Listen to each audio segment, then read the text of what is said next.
Pertanyaannya kenapa kasus apa ini diserahkan ke kejaksaan? Kalau mereka masih punya akses terhadap kekuasaan, mereka balik, mereka bisa terhormat lagi. Keterlibatan DPR kemarin, itu menurut abang perlu nggak sih bang? Bukan pekerjaan, dia mendamaikan orang. Yang mendamaikan dua institusi ini ya presiden. Saya udah sering sebut sekarang ini 5D 1H. Datang, duduk, diam, dengar, duit. Hanya?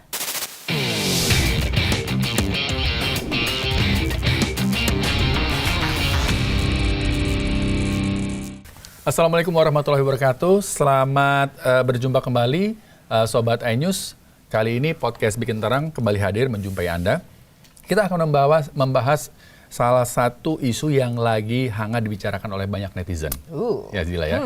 Apalagi minggu kemarin itu kita sempat, kalau boleh saya pinjam kata itu, terbengong-bengong melihat temuan dari Polri pada 74 kg emas.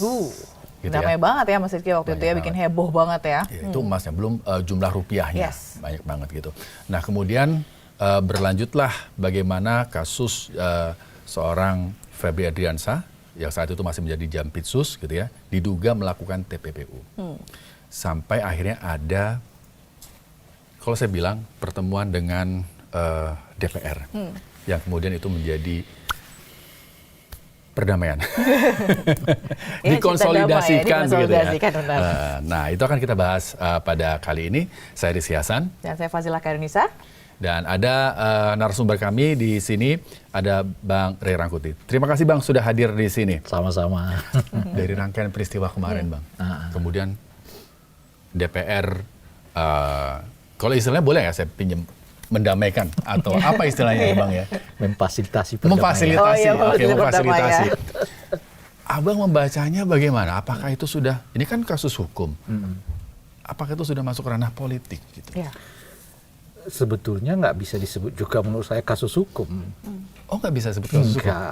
Ini lebih jelas malah disebut kasus politik, ya apa namanya itu, hukum politik gitu lah kira-kira. Jadi sebetulnya politik yang dipakai dengan cara hukuman gitu. Karena sejak dari awal prosesnya udah jadi bertanya-tanya kan. Sejak dari awal penetapan yang bersangkutan sebagai tersangka. Yang kita tahu sejauh ini tentu ya, kita di sepengetahuan kita belum pernah dipanggil yang bersangkutan. Sudah ditetapkan sebagai tersangka. Kedua, tadi disebut ya, ada penggeledahan. Ditemukanlah dolar yang begitu besar kan, baik Singapura maupun dolar yang lain, dan emas yang 74 kg. Yang hari ini belum dipastikan keasliannya oleh polisi katanya. Tapi udah disebut ini emas. Lebih ini lagi apa, bagi saya yang lebih pertanyaan itu, mereka belum pastikan bahwa itu miliknya FA. Gitu. Tapi udah ditetapkan sebagai tersangka, heboh, ya kan? Nah, ditetapkan tersangka, sore ditetapkan tersangka, pagi ditetapkan tersangka, sorenya dilimpahkan ke kejaksaan. Dan ini soal status juga ada yang ramai kemarin, ini belum ada klarifikasi, dari tersangka jadi saksi, kemudian jadi tersangka lagi. Jadi apa ya, itu proses hukum. Mungkin kita harus cari profesor yang bisa menjelaskan bahwa itu adalah proses hukum gitu. Tapi tadi menarik yang Abang sampaikan tadi. Ini proses politik yang menggunakan hukum.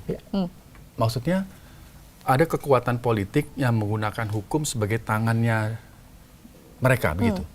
Untuk menghukum seseorang atau lawan politik. Sebetulnya bukan hanya untuk menghukum, tapi juga untuk menghentikan kemungkinan kita dihukum gitu loh kira-kira tuh. Jadi ini proses yang timbal balik. Jadi kan kita diserang, cara melawan serangan itu serang balik gitu loh kira-kira tuh. Jadi ini bukan pola bertahan, tapi ya serang-serangan. Gitu. Berarti serang-serangan ada hubungan dong sama yang sebelumnya kasus korupsi itu maksudnya? Yang masalah-masalah MBG dan segala macam. Iya. Kan kejadiannya itu kan setelah 3 orang itu ditetapkan sebagai tersangka kan oleh kejaksaan tuh. Salah satunya adalah anggota kepolisian kan. Nah di luar itu ada sipil, ada tentara itu. Nah setelah itu kejadianlah kasus itu. Tapi kalau khususnya ke FA, jauh sebelum itu sudah ada persoalan FA dengan polisi kan. Yang dulu FA merasa dikuntitin gitu ya, lalu presiden mengerahkan tentara untuk menjaga rumahnya dan sebagainya gitu. Jadi kalau perseteruan FA dengan polisinya sih sebetulnya udah agak lama ya kelihatan. Yang mungkin memuncak yang kemarin itu dengan FA menetapkan salah satunya adalah anggota kepolisian gitu. Dan kita tahu betul sebelumnya itu beredar surat yang menyebut bahwa seluruh jaksa tinggi ya, kejaksaan tinggi itu melakukan pendataan dan juga klarifikasi lah terkait dengan MBG di seluruh Indonesia gitu. Menurut saya nggak perlu bikin terang lagi, memang terang benerang gitu. Jadi sebenarnya udah terlihat terang begitu ya. Dan setelah proses nggak perlu kita buat bikin terang-terang itu. Dan setelah proses itu kemudian di stop ya proses pendataan SPPG itu. Kan 2 hari setelah diserahkan berkas itu dengan saya keluarlah surat untuk menyatakan berhenti alasan karena sudah selesai. Ya. Jadi melibatkan FBI untuk memeriksa keaslian emas ini juga bagian dari gimmick atau gimana Bang menurut? Saya kira benar juga. Karena memang harus dipastikan dulu itu emas benaran atau emas-emasan. Kan memang harus begitu tuh. Ya, kan jangankan emas yang kayak begitu, ijazah aja bisa dipalsukan kan. Nah. Aduh. Lagi berjalan nih sidangnya. Jadi datang nggak? Belum tahu ya? Belum tahu. Ijazah aja bisa dipalsukan ya. Sekolah aja bisa dipalsukan. Apalagi emas ya, Mas. Apalagi emas ya. Nah, oleh itu kan jadi pertanyaan kita. Polisi belum yakin bahwa ini emas murni kan. Lalu kalau kita berangkat dari situ sebetulnya juga pertanyaannya itu dolar murni apa enggak? Jangan-jangan dolar-dolaran gitu loh ya kan. Kan harus diperiksa lagi kan. Nah, kalau mekanisme hukum yang benar periksa dulu tuh. Lalu panggil orangnya, beri kesempatan karena manggil orangnya itu bukan soal logika hukum ya. Itu kewajiban hukum. Ya, untuk menanyakan itu benar nggak duit kamu? Benar nggak emasnya kamu? Kalau dia bilang benar, nah tentu berlakulah penyelidikan berikutnya. Kalau dia nggak bilang bukan emas saya seperti disebutkan oleh Jampitsus ya saat itu masih statusnya Jampitsus kan, karena dia besoknya konferensi pers kan, yang menyebut bahwa rumah itu ya rumah Jampitsus, tapi uang yang di dalamnya bukan milik dia kan kira-kira itu. Nah, ada pemiliknya. Ada pemiliknya. Nah sekarang harus ditanya pemiliknya siapa. Nah, kenapa tiba-tiba dia ditetapkan sebagai tersangka belum diklarifikasi itu semua? Sebab kalau dia bilang ada pemiliknya, boleh jadi benar ada pemiliknya. Jadi dia cuma menampung kan. Kalau dia menampung, belum tentu kena TPPU loh. Kalau dia cuma nampung loh ya. Nah, tapi bahwa itu tindakan pidana, iya gitu. Nah, berikutnya harus dikejar. Berarti siapa yang milik? Ya kan? Itu pertanyaan yang belum dijawab ya. Nah, itu dia ditanya ini ya. Gitu. Nah, kalau benar yang disebut dengan penegakan hukum. Itu yang saya sebut tadi tuh, ini sangat terang benderang, nggak perlu kita buat sentra yang gede apa dan saking terang benderangnya orang awam kayak kita yang nggak bergelut di dunia hukum pun juga mengerti di mana ini proses hukumnya gitu. Tapi Bang di Indonesia, apakah ketika hukum itu berjalan itu selalu bersinggungan dengan politik? Apakah karakteristiknya di Indonesia selalu seperti itu? Enggak semua sih, tapi kalau berhubungannya elit-elit itu ada unsur begitu menurut saya. Kalau berhubungan dengan elit? Ya, tapi di luar bahwa faktanya ada kejahatan ya, gitu. Faktanya ada kejahatan. Sebabnya gini loh pertanyaannya, mengapa apa namanya itu ya tim Kortas Tipikor ini lalu ke FA 2004 mereka dibentuk. Coba dicek ulang berapa kasus yang mereka bongkar. Kalaupun mungkin ada 1 atau 2. 2004 loh ya. 2024. Dia kan dibentuk oleh Pak Jokowi kan. Pasca seingat saya ya, kritik orang terhadap revisi Undang-Undang KPK, terjadi fit and proper test melalui tes wawasan kebangsaan macam-macam itu. lalu muncul kritik yang luas kepada proses Pak Jokowi lah, karena di eranya dia KPK diperlemah gitu ya. Lalu dibentuklah oleh Polri Kortas Tipikor itu tadi ya. Nah, tapi sejak itu sampai sekarang apa yang mereka lakukan? Berapa duit negara yang mereka selamatkan? Maksudnya belum banyak. Ya. Makanya kita cek aja, di Google aja. Berapa kasus yang ditangani oleh Kortas Tipikor sejak 2024? Gitu ya. Tapi tiba-tiba lonjak nih, ke FA. Itu pertanyaannya dulu kan, gitu. Kok bisa lonjak nih kayak Pak? Padahal sepanjang 2024 sampai ke 2026, 2 tahun sudah, ini kasus-kasus yang sebetulnya bisa sangat kelihatan di mata kita, seperti nggak disentuh oleh Kortas Tipikor ini. Oke, maksudnya. Nah, saat 2024 ke 2026 itu, yang garang kan kejaksaan. Iya. Yang garang kejaksaan. Bahkan kita nggak melihat kiprah KPK. KPK mainnya cuma di kepala daerah, kepala daerah. Yang garang tuh kejaksaan. Berapa kasus yang mereka ungkap? Asabri, Nadiem, Timah, terakhir adalah Nadiem dengan segala kontroversinya gitu. Gitu. Dan uangnya kan ratusan triliun. Nah itu kalau kita bicara politik tuh itu tadi tuh. Disitulah mulai pertanyaan. Nah ini yang perlu dibikin terang. Termasuk dengan udah ditetapkan tersangka tapi belum ditahan dan tidak muncul ke publik begitu sampai ya? Sekarang. Iya sampai sekarang. Bahkan ada rumor katanya dia umroh, tapi dipastikan oleh Kejagung katanya dia tetap di Indonesia. Ini juga jadi pertanyaan kan sebenarnya dibandingkan Mas Rizky. Kalau ada kasus kejahatan lain langsung dimunculin, kasusnya langsung ditampilin lah, di-expose. Nah ini tuh semacam kayak diumpetin ya nggak sih, kayak diumpetin nggak sih, Bang? Makanya saya katakan ini politik kan. Ya. Kalaupun ada hukumnya itu apa istilahnya itu ya, sangat nggak adil bagi rakyat. Kenapa saya sebut tidak adil bagi rakyat? Polisi salah itu ditangani polisi, benar ya? Betul. Jaksa salah ditangani oleh kejaksaan. Tentara salah ditangani oleh tentara. Kayak kemarin tuh, yang kasus Andre Yunus kan. Tapi kalau kita rakyat yang salah, setidaknya 2 dari 3 itu nanganin kasus kita. Polisi nanganin, jaksa menuntut, kadang-kadang tentara ikut. Gimana adilnya? Tapi bahaya juga Bang, kalau misalnya rakyat salah, kemudian ada pengadilan rakyat. Kan refleksi itu kan udah berulang kali kita lihat. Dulu soal begal-begal itu kan diadili sendiri oleh rakyat kan. Dan akhirnya kemudian kita menyebut tegakkan hukum. Kalau ke rakyat sih hukumnya tegak. Kalau ke mereka selesaikan sendiri. Jadi meskipun Pak Prabowo mengatakan kita kejar koruptor sampai ke Antartika, tapi kalau koruptornya antara kita, ya damai-damai aja. Seperti yang kita lihat sekarang kan. Pertanyaannya kenapa kasus apa ini diserahkan kejaksaan? Kan itu pertanyaan. Kita nggak tahu. Karena itu tadi bukan ke Antartika, ini antar kita.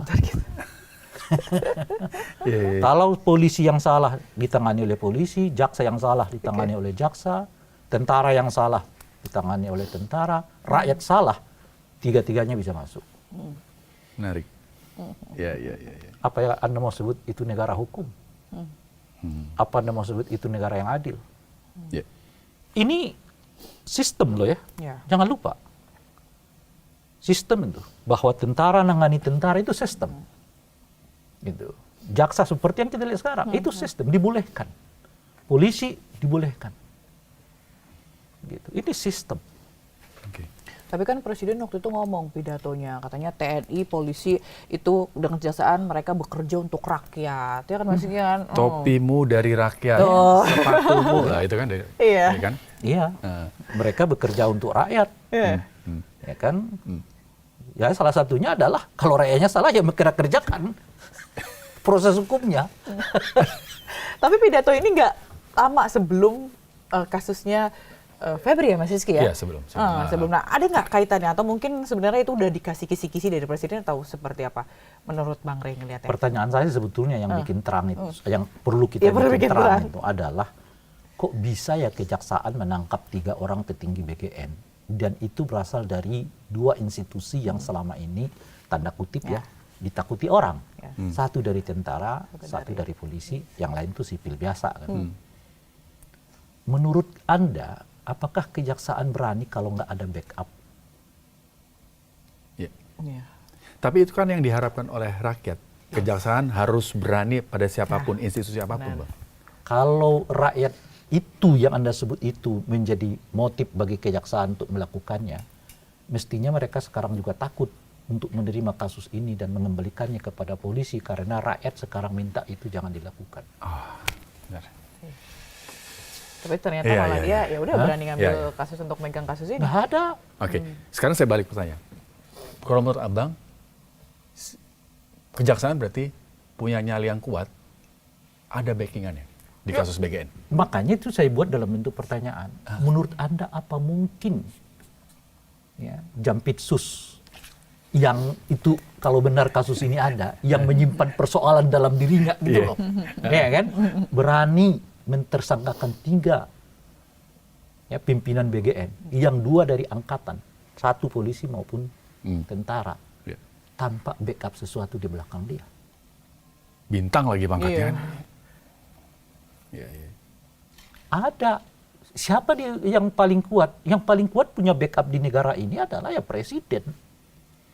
Apakah Presiden Prabowo yang membackup jaksa ataupun Jampitsus saat itu untuk melakukan pentersangkaan kepada 3 orang itu? Walau alam bisawab. Nah itu yang perlu kita bikin terang. Cuman apakah jaksa berani? Ujung-ujungnya kelihatan seperti sekarang gitu loh, Pak. Oke, iya.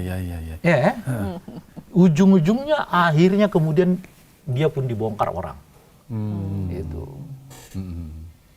Saling serang jadinya. Saling serang. Oke. Maksudnya harusnya presiden juga backup juga dong, begitu ya? Nggak tahu saya.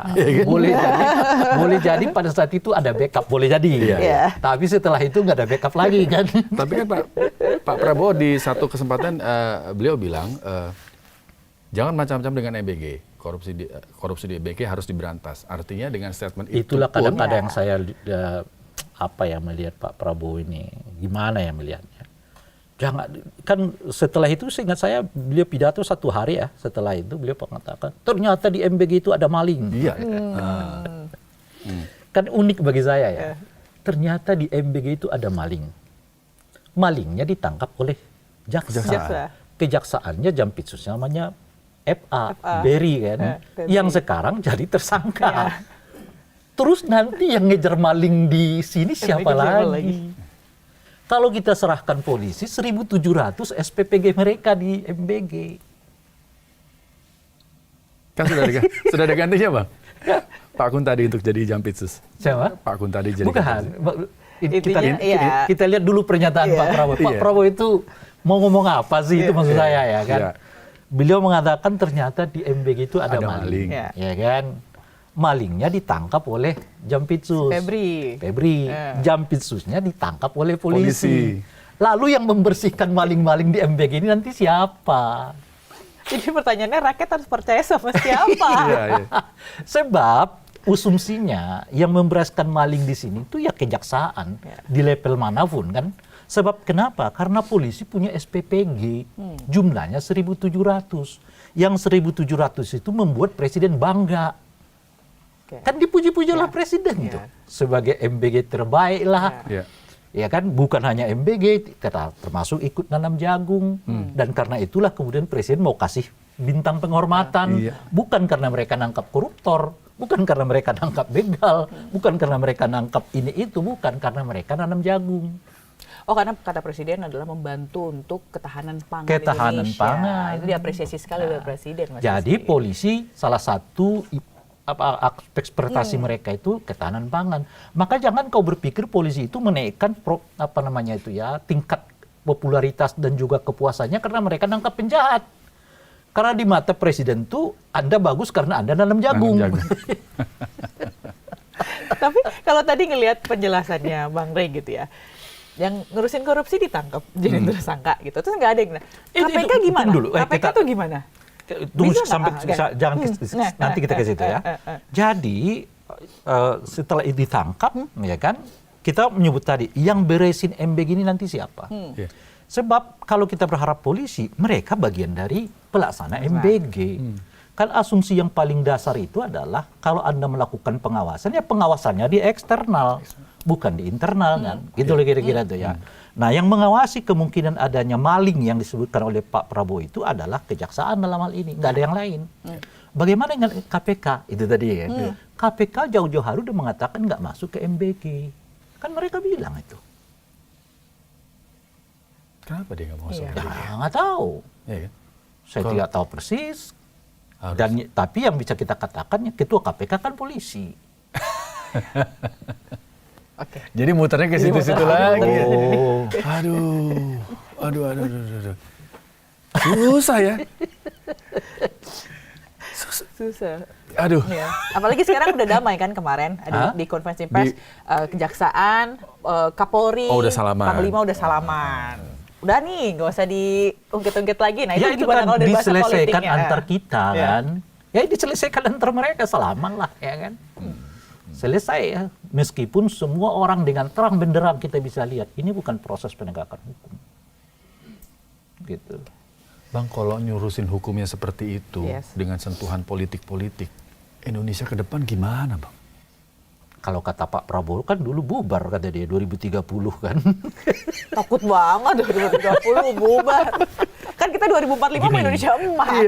Saya setuju tuh. Tapi saya mau di luar topik ini lah. Saya mau ingatkan juga kepada Pak Prabowo. Pak Prabowo ini kan setidaknya dalam catatan saya sudah 2 kali berbicara soal pergi aja ke luar negeri. Ya kan? Jadi nggak puas pada pemerintahan saya, pergi ke luar negeri. Gak apa-apa kan. Ini membuat 2 hal menurut saya. Berat ini. 1, itu bisa loh pernyataan yang inkonstitusional. Seorang kepala negara yang sekaligus kepala pemerintahan mempersilahkan warga negaranya untuk pergi ke luar negeri hanya karena nggak puas pada kinerja dia. Bukan nggak puas pada bangsa dan negara. Itu 2 hal yang berbeda. Saya tidak puas kepada pemerintah misalnya, tidak dengan sendirinya saya membenci negara saya. Paham maksud saya? Karena pemerintah itu bukan negara. Bahwa pemerintah itu mewakili sebuah negara, iya, tapi itu bukan negara. Gitu. Negara itu ya kita semua. Saya kan negara juga dalam pengertian bangsa kan, gitu. Nah, itu 1 tuh. Itu bisa inkonstitusional. Yang kedua, ini membuat orang jadi berpikir loh. Ya oke Pak, kalau begitu Anda aja kelola yang namanya Indonesia itu, kami akan kelola yang lain. Disintegrasi. Dan itu ancamannya kuat. Apa dampaknya atau akan orang kan berpikir kan keluar aja ke luar negeri, ya nggak apa-apa kami di sini, keluar negeri kami kan daerah Anda aja kata dia. Paham maksud saya? Negara kita ini kan ada Pulau Jawa, ada Pulau Sumatera, ada pulau ini. Jadi kalau Anda sebut nanti luar negeri, ya luar negeri kami itu ya di luar pulau kami ini. Paham? Ketemu nggak? Itu artinya cara berpikir disintegrasi. Jadi hati-hati Pak Prabowo, pidato itu bisa menciptakan orang untuk memikirkan hal yang paling kita takutkan, salah satunya adalah disintegrasi nasional. Apalagi di tengah ekonomi yang makin tidak membaik loh. Ekonomi gak membaik, kemudian penyelesaian hukum yang kita lihat begitu gitu ya. Lalu disuruh ke luar negeri. Ijazah gak selesai-selesai. Ijazah gak selesai-selesai ya. Demokrasi kita makin ini. Lalu presidennya ngomong keluar aja ke luar negeri. Loh kalau dia bilang luar negeri itu adalah pulau ini, pulau itu. Bagi kami kata dia gimana? Kenapa gitu? Karena kalau orang Indonesia ya dalam kultur politik Indonesia kita ya, yang saya lihat nih akhir-akhir ini. Kalau orang Indonesia itu sudah mulai mengguyonkan pemerintah, mengguyonkan aktor-aktor politik gitu ya, dan seterusnya itu artinya mereka udah pada level paling puncak dari kejengkelan tuh. Nah kalau Anda lihat media sosial sekarang ya, apapun media sosialnya itu, semua sekarang aktor-aktor politik kita lah ya, elit-elit politik ya, ada legislatif, eksekutif, macam-macam tuh diguyonkan oleh publik. Dibecandain ya? Dibecandain, itu artinya tingkat kejengkelan. Satu level di atas itu adalah amok, seperti yang kita lihat di Agustus 2025 yang lalu. Oh, itu tergambar sih di sosial media ya? Cuma kalau Anda tanya, bagus nggak? Bagus, kata dia. Tapi memang kultur kita begitu kan, susah mengatakan tidak bagus pada orang. Apalagi sebelum disurvei, bansosnya keluar dulu kan, ya makin bagus lah.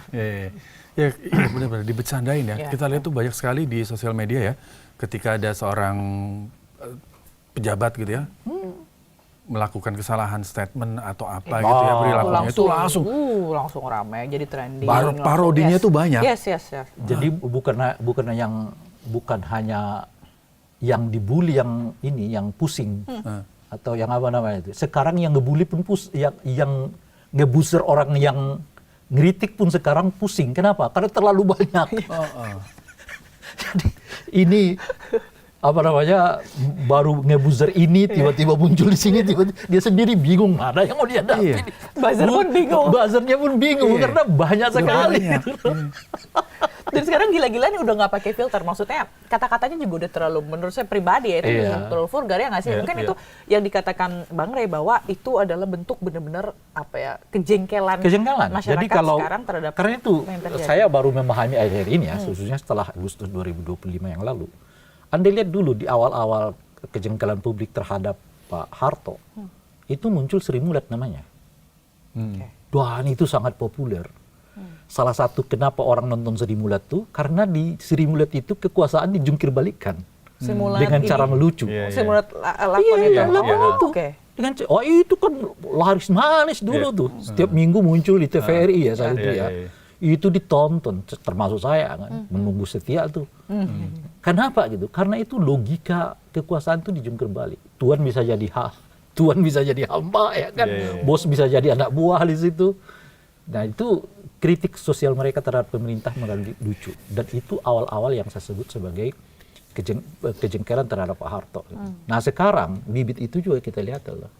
Pernahkah Anda lihat, ya saya nggak tahu ya, mungkin di dalam sejarah Indonesia lah, di luar yang saya sebut Sri Mulat, ya, ada stand up yang buat acara ditonton ribuan orang dengan membayar, itu karena orang mau dengar stand up itu, tanda kutip ya, menjungkir balikkan logika kekuasaan gitu.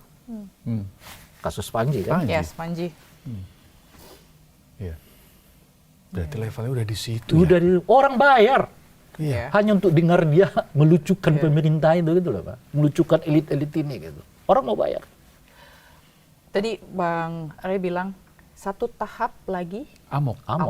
Di level berapa akan mencapai tahap itu? Di apa, saya di kondisi tidak tahu, apa? karena sekarang ini juga saya lihat ada pola yang agak berbeda ya setelah dunia medsos ini ya.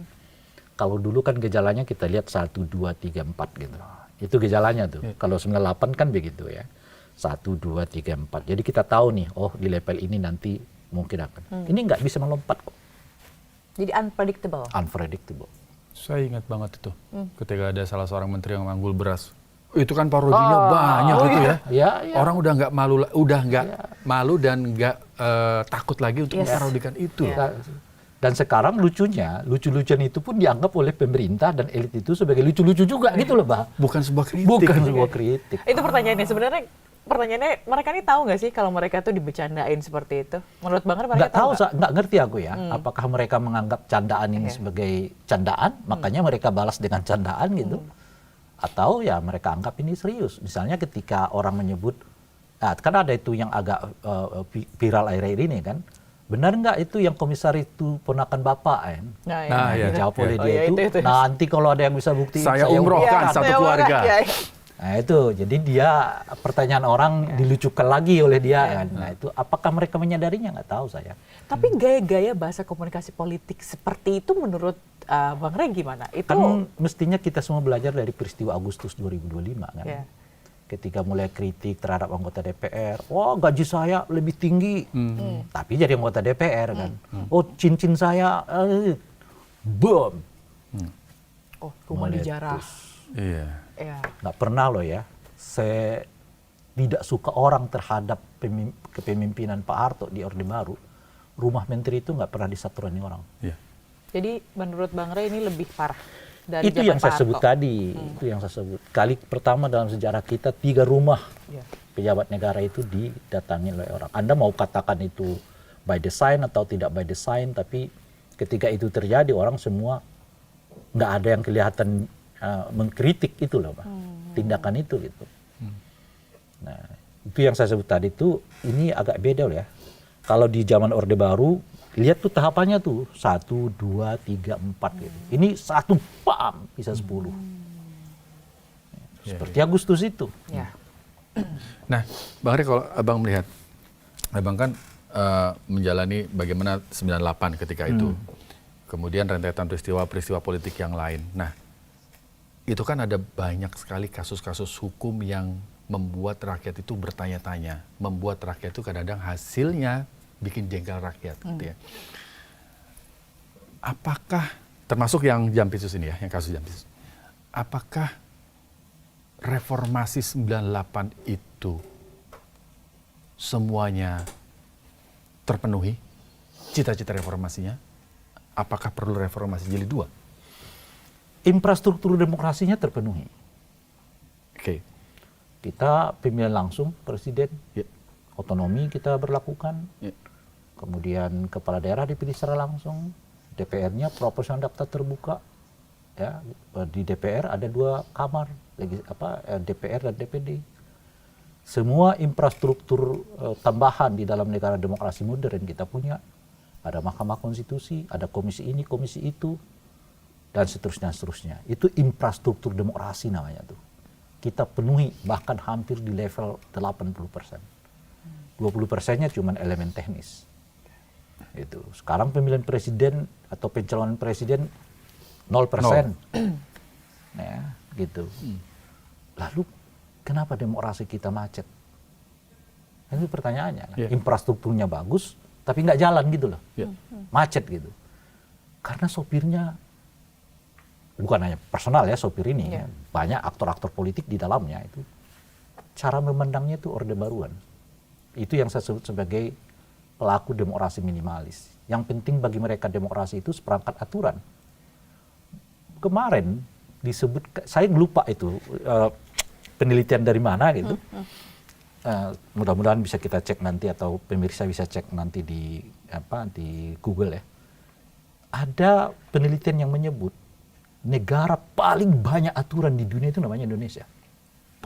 Paling banyak aturan.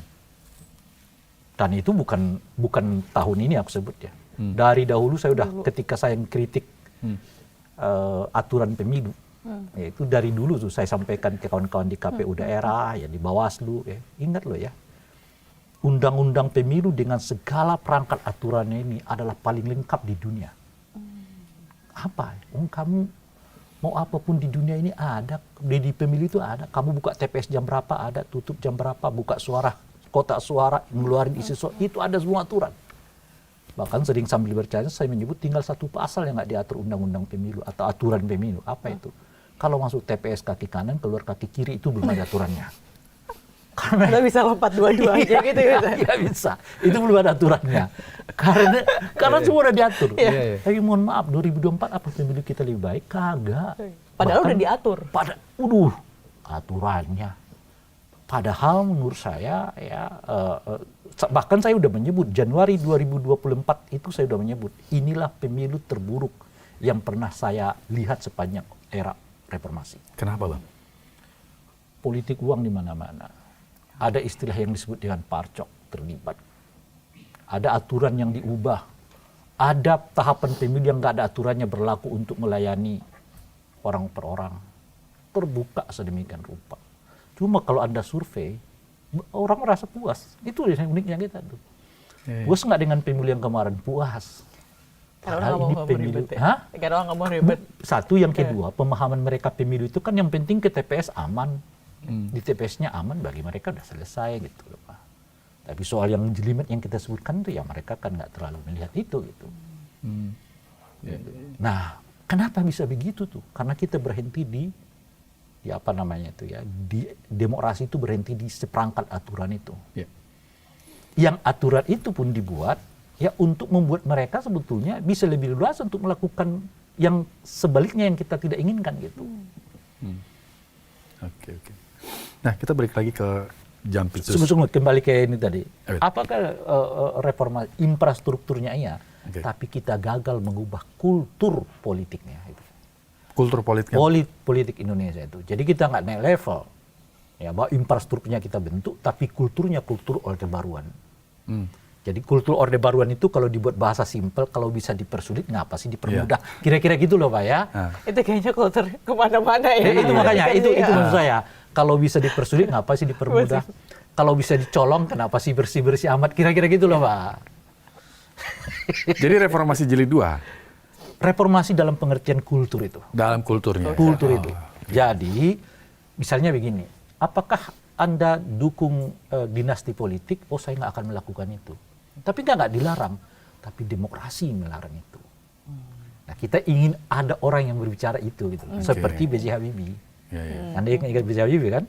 Ditolak oleh MPR saat itu laporan pertanggungjawabannya, lalu diminta kembali mencalonkan diri di pemilu tahun 99. Saya nggak mau kata. Kenapa? Demokrasi tidak menginginkan cara yang begitu. Sebab bagaimana mungkin saya mencalonkan diri, laporan pertanggungjawaban saya ditolak oleh MPR.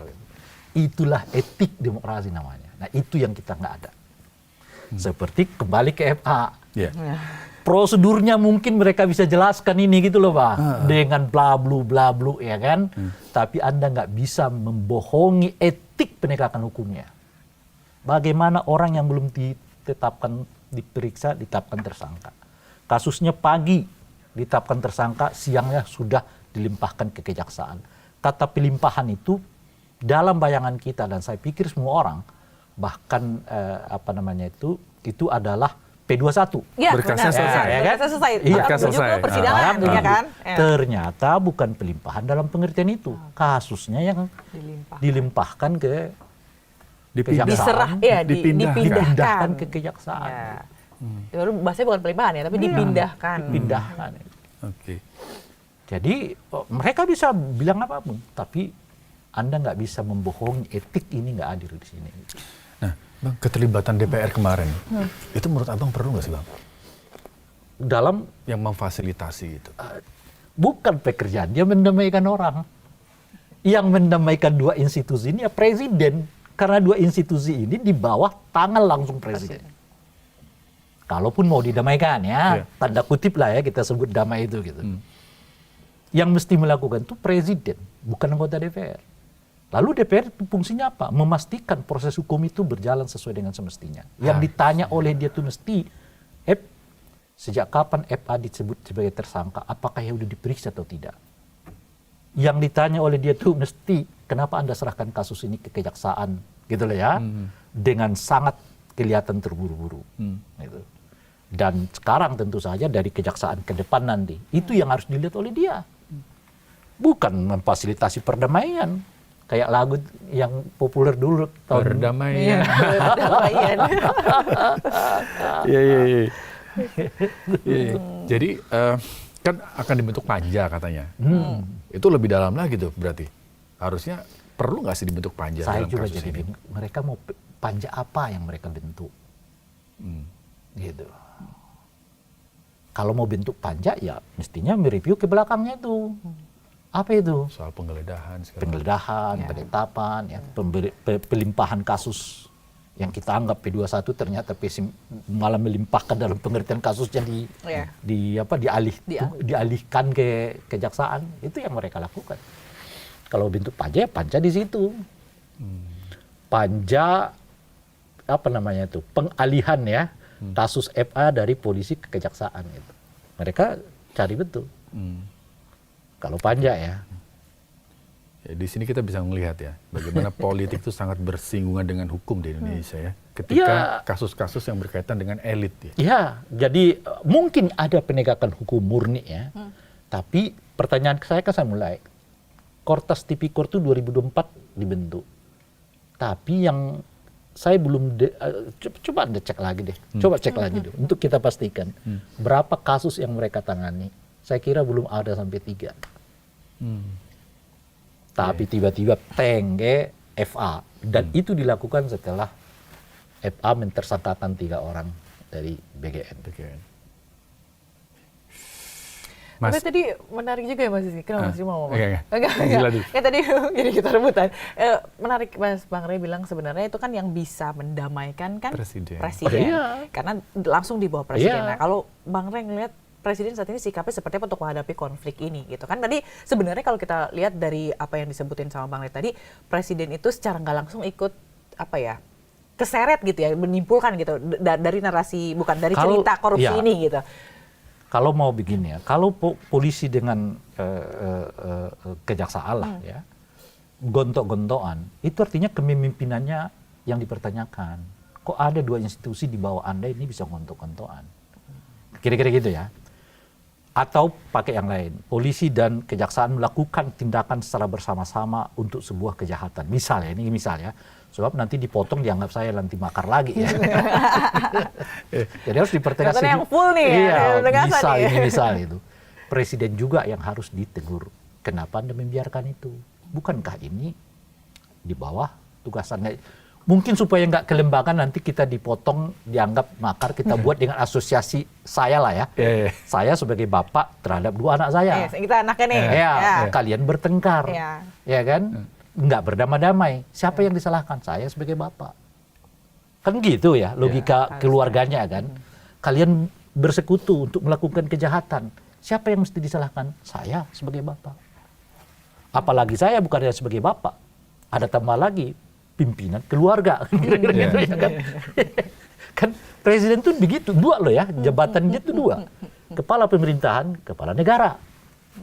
Jadi jangankan kejaksaan dengan polisi yang di bawah pemerintah ya, lembaga negara dengan lembaga negara pun presiden bisa sebagai kepala negara. Tapi kan sudah dipanggil tuh Bang. Apanya? Ke istana. Malam-malam kan waktu itu dipanggil ya. Ya itu rahasia lagi tuh. Apakah kemudian hasilnya seperti yang sekarang? Kalau itu yang terjadi, ya itu yang saya sebut. Mestinya panja itu dan DPR itu cari tahu apakah presiden mendorong supaya kasus ini terjadi seperti yang sekarang.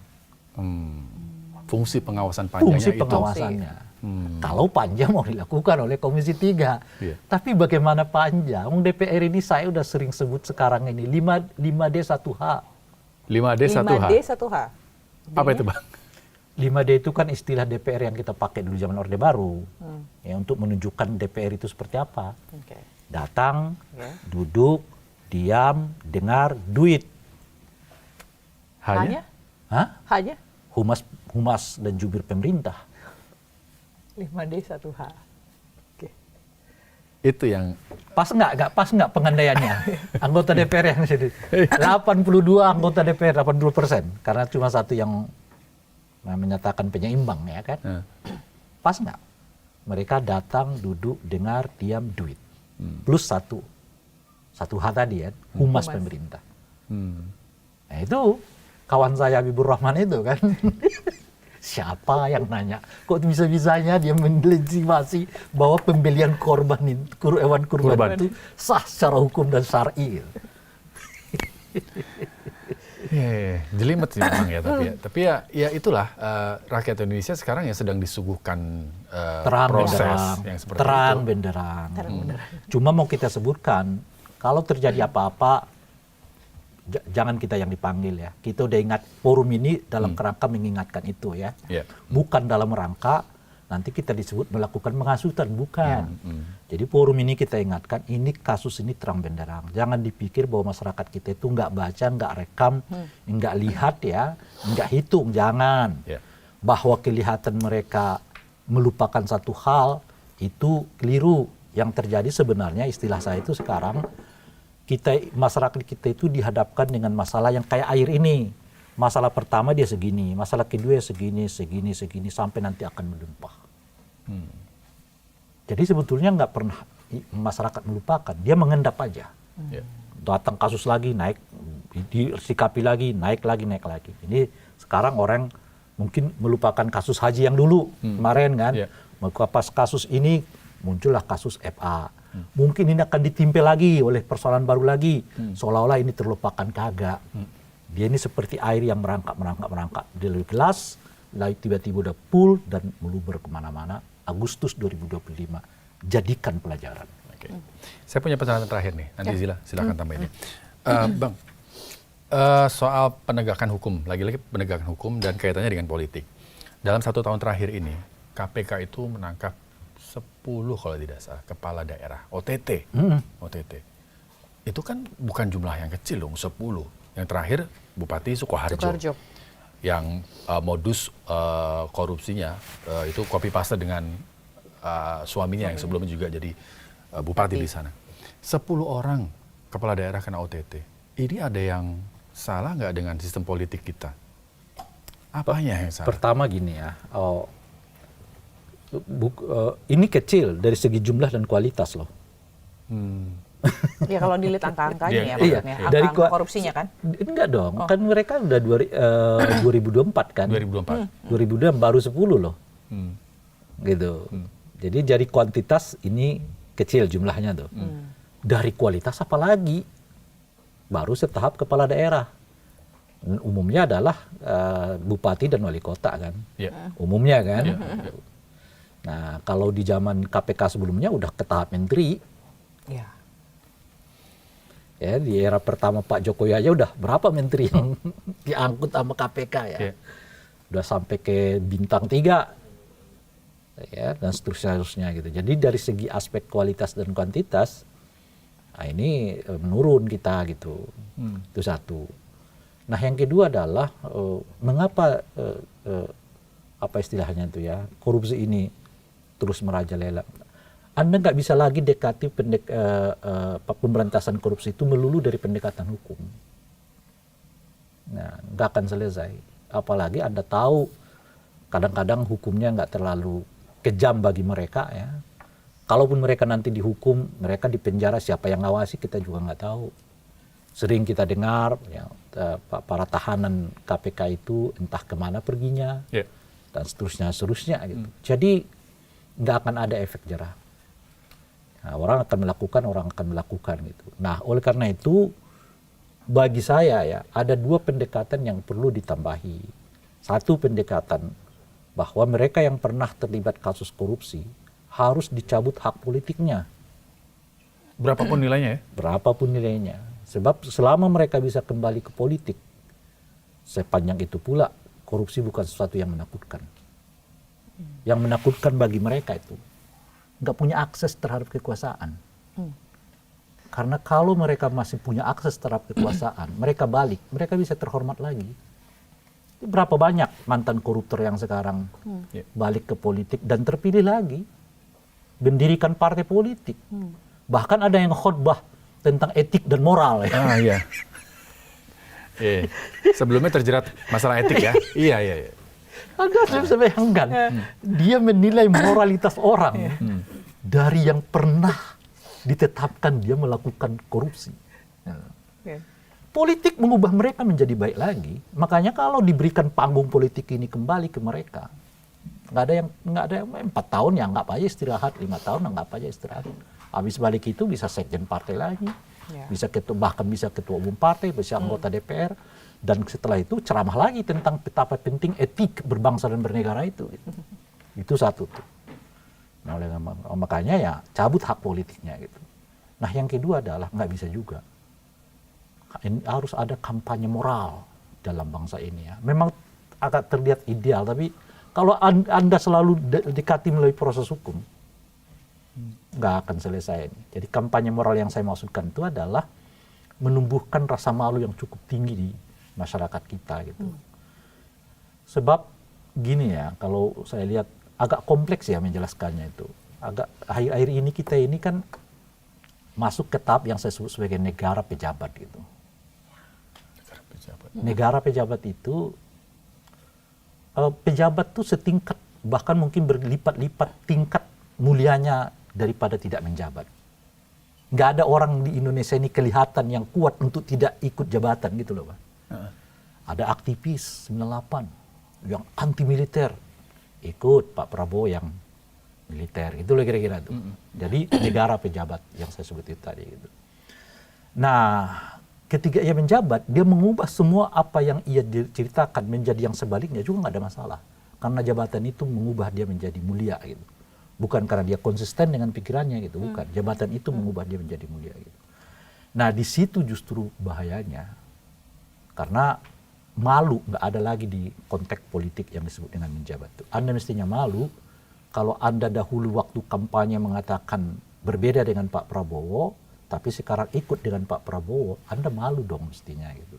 Tapi di kita enggak kan, demi apa yang disebut dengan harmoni itu.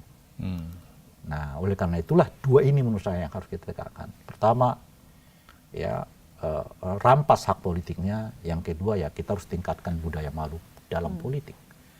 Termasuk perampasan aset yang sekarang lagi didesak untuk segera disahkan. Termasuk itu. Kalau perampasan aset itu bagus ya, bagus banget. Tapi sebetulnya dengan TPPU juga udah bisa. Nah yang menarik dari perampasan aset itu adalah apa namanya itu, tidak perlu membuktikan perkara pokoknya. Jadi langsung bisa langsung. disita ya, bisa Jadi yang anggota DPR dulu yang sering flexing, tinggal ya kan, tinggal panggil tuh dari mana dia dapat duit kok bisa flexing di luar negeri. Kalau TPP itu kan harus dijelaskan dulu pokok perkaranya apa gitu. Oke, Zila. Oke. Terima kasih loh. Terima kasih Bang ya. Saya masalah. Terima kasih pencerahan. Pencerahan. Walaupun sebenarnya tadi kata Bang Rey sebenarnya udah terang, tapi dibikin terang lagi sama Bang Rey. Jadi biar Sobat ini juga ngerti gitu ya, bikin lebih terang lagi soal kasus yang sedang ramai saat ini. Iya. Terima kasih Bang Rey telah bergabung Sama-sama. di Bikin Terang. Sobat News, jangan lupa untuk terus saksikan, nonton Bikin Terang, pokoknya, dan juga program-program lainnya tentunya di iNews. Saya Fadila Karinisa. Saya Rizky Hasan, terima kasih dan sampai jumpa. Sampai jumpa.